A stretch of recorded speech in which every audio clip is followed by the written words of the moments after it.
তো প্রিয় দর্শক, আমরা এখন আছি একটি মন্দিরের সামনে। এটা হচ্ছে উলুখোলা। এখানে এই আশেপাশে যারা আছে সবাই স্থানীয় সনাতনী হিন্দু সম্প্রদায়ের মানুষ, এবং আপনারা এই মন্দিরটি দেখতে পাচ্ছেন। তো আসুন আমরা একজন সনাতনী দিদির সাথে কথা বলি। নমস্কার। তো এই যে আপনার বাড়ির সাথে মন্দির, তো আপনারা তো এখানকার স্থানীয়? না, আমরা এখানে পূজারি ব্রাহ্মণ। পূজারি ব্রাহ্মণ না? তো এখানে কত বছর ধরে আপনারা আছেন এখানে? 25 বছর। 25 বছর। আচ্ছা, এই যে এখানে হিন্দু মুসলমান, ধরেন এটা তো হিন্দু পাড়া, কত ঘর হিন্দু আছে এখানে? আছে 80-90 ঘর। 80-90 ঘর হিন্দু আছে। Good, fine. এই যে 80-90 ঘর হিন্দু, এরা বসবাস করে বা এই যে বাজারে দোকানদারি করে, ব্যবসা করে, সবাই তো মুসলমানদের সাথে মিলেমিশে করে।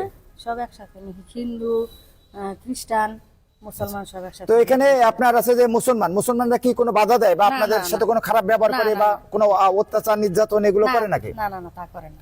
তো এই যে ভারত থেকে গুজব আসছে যে বাংলাদেশের হিন্দু মহিলারা শাখা পড়তে পারে না, সিঁদুর পড়তে পারে না, এগুলো সত্য নাকি? অন্য অন্য এলাকায় হইতে পারে না, আমরা বলতে পারবো না। কিন্তু আপনি দেখেননি তো? না, আমরা দেখিনি, কিছুই দেখেননি।